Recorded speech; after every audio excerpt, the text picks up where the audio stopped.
Hey guys, this is Leighton with Quality Pro Reviews, and in this video this is going to be a multi-part series. This will be the first in the series, and I'll be looking at the Ample Guitar Martin by AmpleSound. AmpleSound is a company based in Beijing, China.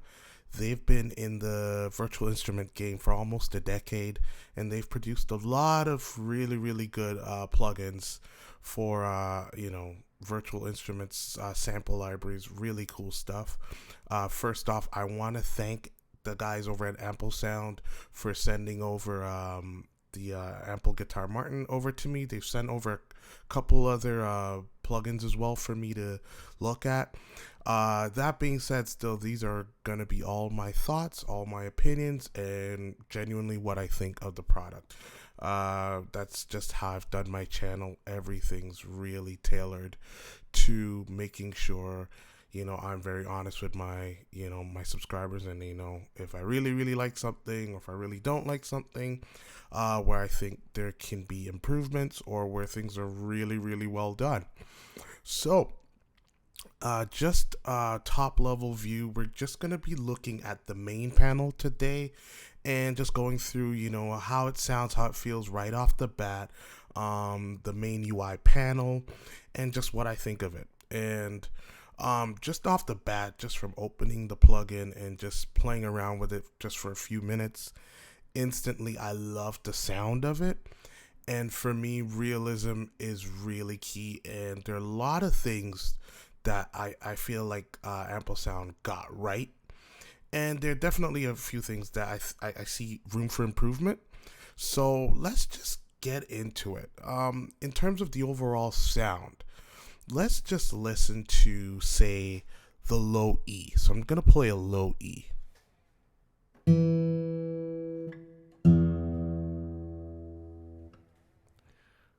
So I'm just going to play a low E.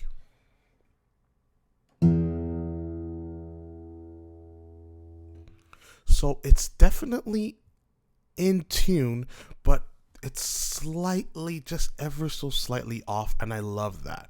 And going through, all of the notes and the different octaves, you can tell there's that difference and that, I'd say, sense of humanization. So it feels, to me, it makes it more real. Like, all the notes aren't absolutely perfect. If they're higher up the register, they start to, kind of go a bit more on the sharper side. When they go lower in the register, they kind of go more on the flatter side. So to me, those little nuances really adds to the realism and just helping, something like this sit in a mix. So I'm just gonna, since we've been just doing E so far, I'm gonna play the different octaves of E so you can just hear the difference. So here's the low E.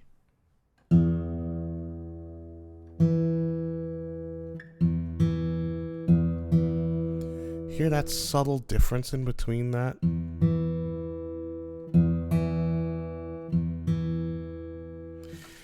And since we're talking about UI as well, I love it that when you play the string, you see that in real time on the screen. It's really cool.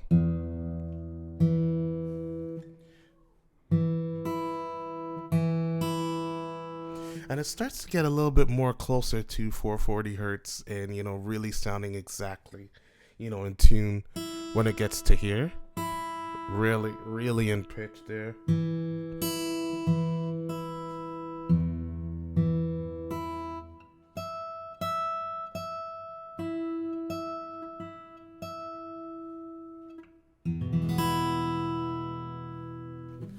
Lovely sound.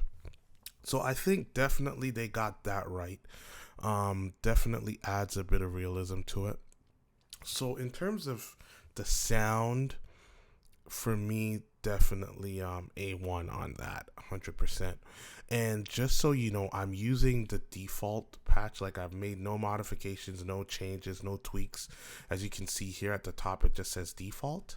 And yeah, so we're in the main panel now. And just a further note to UI, I really like that pretty much everything that's clickable, or there's a hover state on, that you can actually see a tooltip. So if you hover, stay there for a second, you get a tooltip, which I find is really helpful. I'm one of those guys, when I use a plugin for the first time, I don't really like going to the manual. I just want to start playing, want to get a feel for it, and then if there are things that are a little bit more technical, or that I feel I need to really dig deep into the plugin, then I start consulting the manual. Things like maybe key switches, or special articulations, things to do with MIDI, maybe custom mappings, like those kind of things. Then I'll consult the manual for those things. But at the end, I just want to play.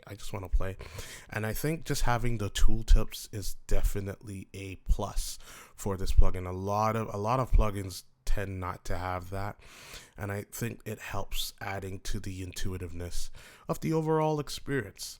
So again, thumbs up on that. So while we're in here, I know I'm just focusing on the main panel, but I just wanted to highlight just these row of icons here at the top. So the first one, of course, is the main panel, which we're going to really stay on today. And then the second one that you have up is the strummer, which is a really cool feature, and I'll give you a demo of what it sounds like later on in this video series. Next up, we have the riffer panel. And then next up, there is the tab panel, and that's guitar tabs, really cool stuff. Next up, we have the effects section. Then we have the sample editor. Then we have the settings. And then here we have the sample library. So this one, I want to kind of touch this because the sample library kind of interfaces with the strummer and with like the all these other ones, I'd say, except for settings. So you have access to two sample libraries. One's going to be the finger library, and then the other one's going to be the strum library. So currently we're on the finger library. So in my opinion, this will cater more to, if you're looking for more of a finger picking sound, if you're doing maybe some solo stuff. So maybe you're just playing a couple of lines,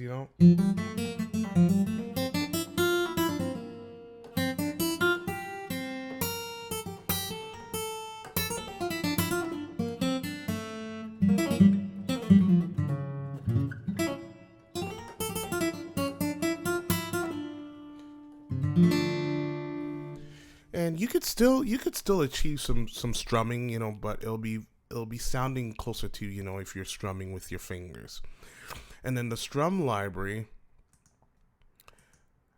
has more of a pick sound in terms of the action and the sound. So it sounds a little bit more percussive when you hit, those notes.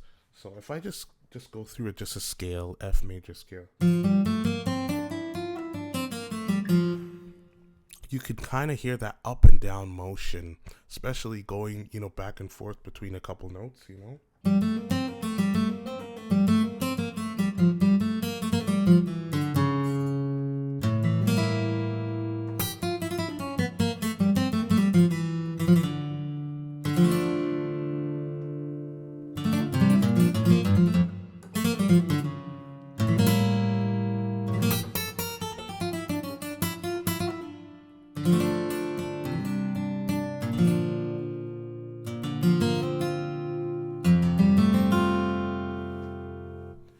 And the legato on both the finger and strum libraries, just top notch, excellent, really smooth. In some cases, you might even want to dial it back a little bit, but I find that when it's in the mix and there are a lot of instruments, it's not as apparent, the legato. Like sometimes you can hear a little bit of extra slide in between, notes. But I find once you have a lot of instruments around it and it's sitting in the mix really well, it's almost indiscernible. So overall, I really like the sound of the strum library and the finger library, and they have their different uses. So if I just quickly switch back to the finger library, let me just do a little plucking finger strumming thing so you can get an idea of what that sounds like. I'll stay in F since I've been in F.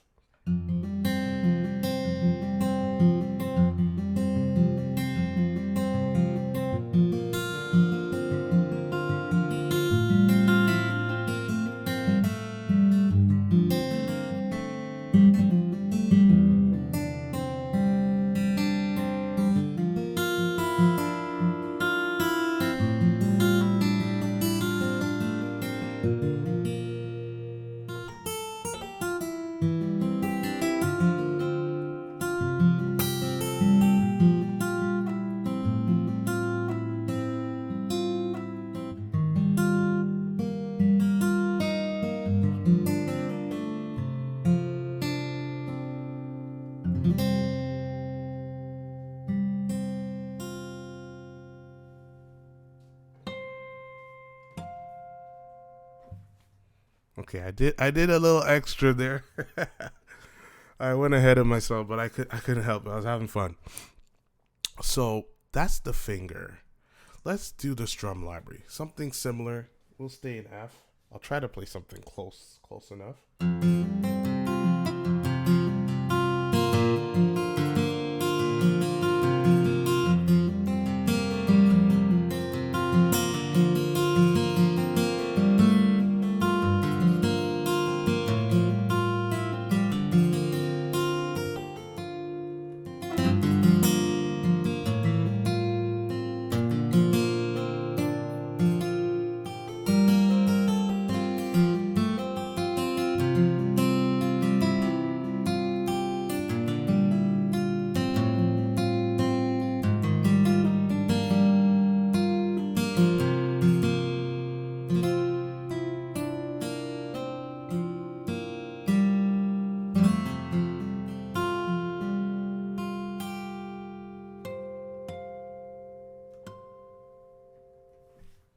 Okay, so definitely you feel the pick in that strum library. You know, that up and down motion. It definitely has, you know, that lovely drive, that lovely rhythm.